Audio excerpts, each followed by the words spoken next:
A lot of my family, when they knew that I was coming to Jordan, to the Middle East, they thought I was crazy. They said, "Why would you do that? We hear all these bad things on the news about the Middle East." They're gonna rape your girls and your wife, they're gonna kill you. I thought we would have to eat with our hands. There would be like animals everywhere, like camels and sheep.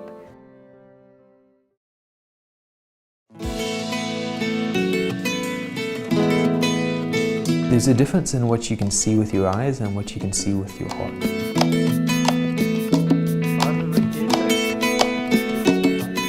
I can't help but think that that influences people's mood sometimes, to be warm, to be friendly.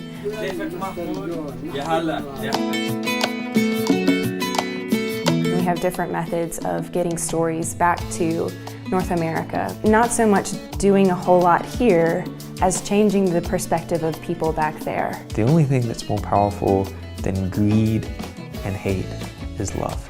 And it takes time to do that.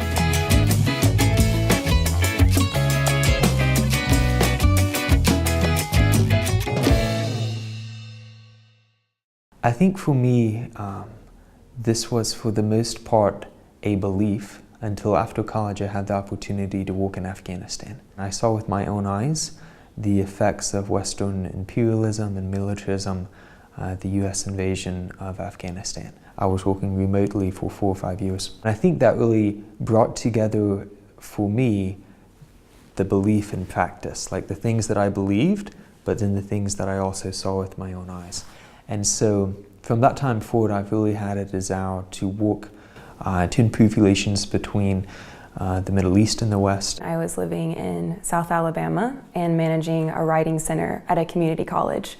So I'd been in this field for about 7 years, but I got to a point where I was ready for a change. Josh and I had been married about a year, and we were thinking about places to go and what we wanted to do with our life. I was up for building many different things, and Josh had a more particular focus of wanting to learn language, and in particular Arabic.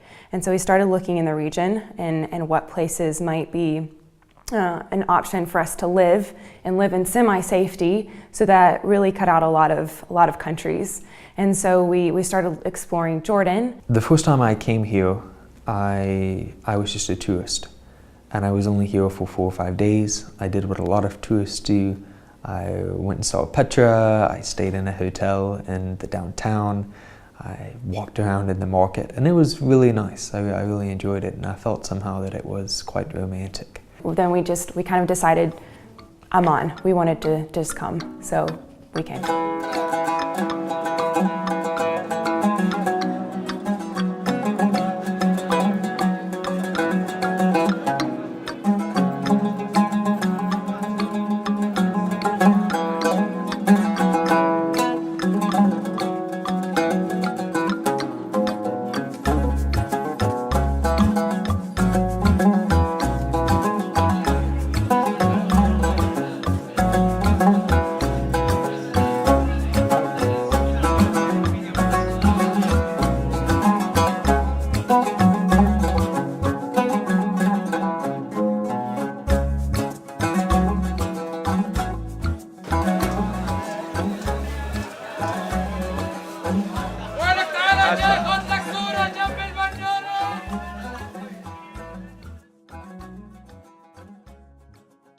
My wife and I work with the Mennonite Central Committee, and we oversee our work here in Jordan and in Iraq and in Iran as well.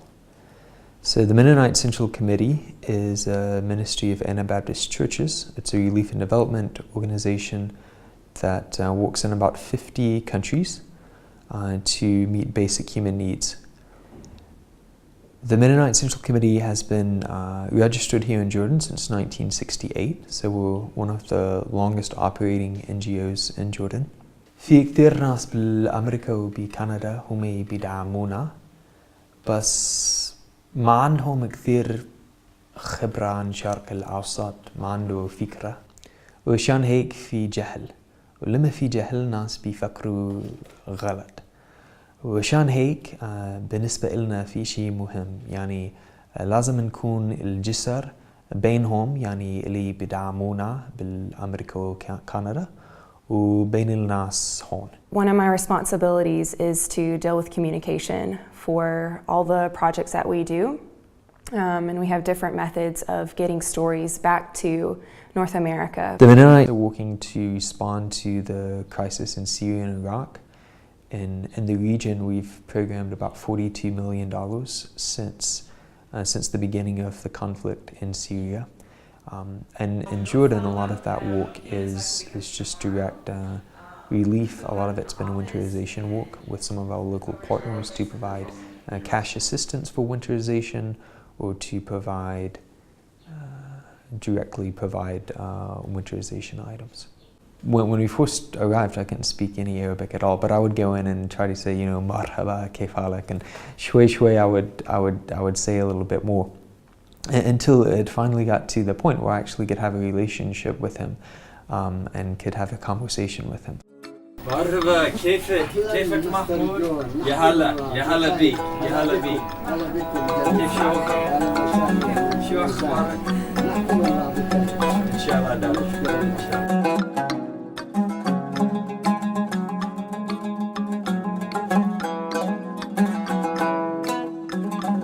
So a lot of my friends who are, you know, ajanib, they've talked about harassment that they've had.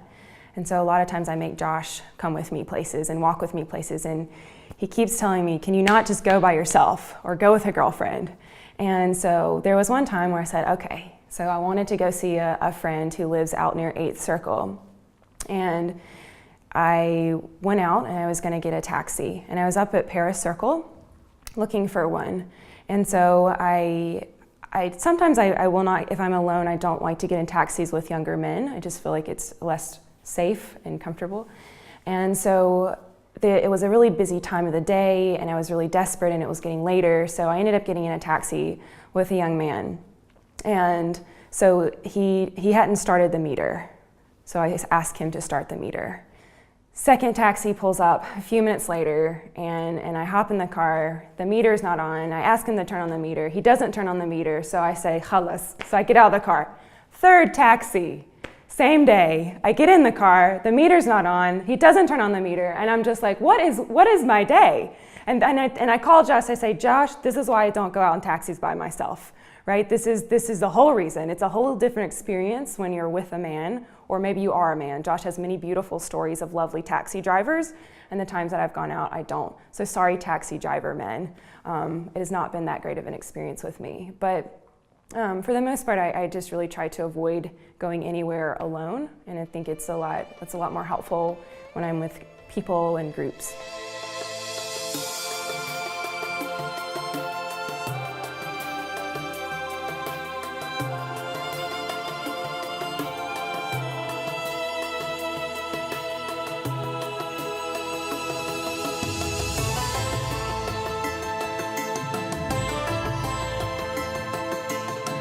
What we enjoyed there was walking in a park. What we enjoy here is walking in mountains. So we kept on walking along the road, and as we passed goats and sheep trotting along the road, and there was a gentleman who was leading them, and he saw us, and he stopped, and he's in Arabic, he's saying, you know, where are you from? And why are you here? And come drink chai with us, come drink galway with us. And so again, we were like, thank you, that's so nice, it's thoughtful. This was at the end of our walk, and we were ready to, you know, go home. But he insisted, so he's taking us literally like by the arm into his home. So we said, okay. So we go and we sit in his nice sitting room. And I tell them that I really like his goats because I think they're very cute, you know, floppy ears. On our hike, and we were a little bit lost. We didn't know exactly how to get back to our car, which we'd parked kind of a ways away. And so there was this group of people having a picnic. And so we sat down and we ended up just snapping a quick picture.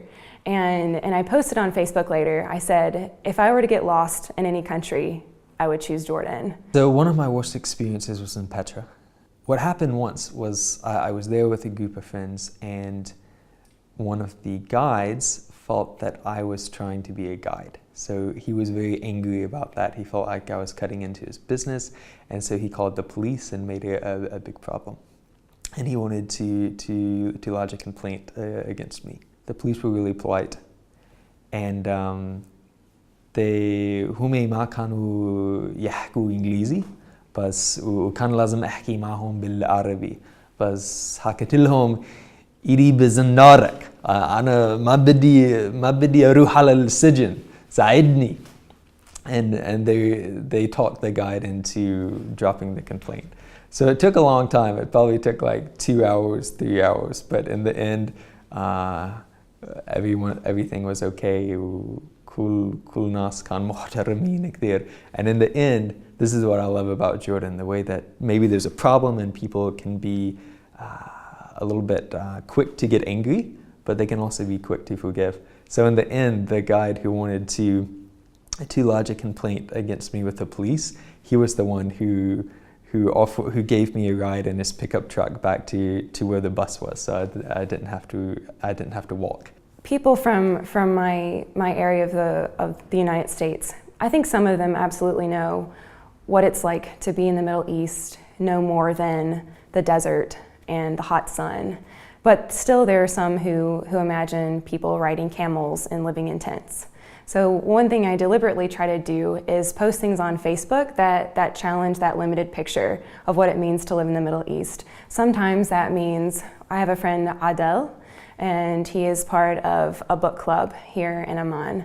And there was one post I put up there that just showed Josh and Adel reading the same book. So Josh had just read it in English, Adel had just read it in Arabic, just to show one simple thing: there are book clubs in Jordan.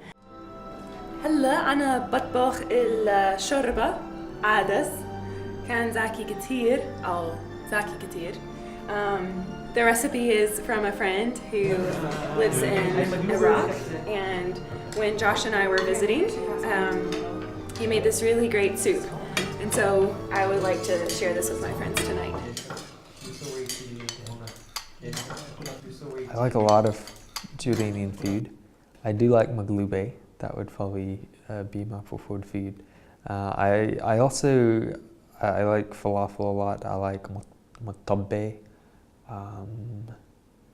Come on. One of my favorite things is probably kanafe. I don't eat it that often because I'm sure it's not good for me, but I like it. Kanafe khashab. Khashme. I'll say it again. Khashme?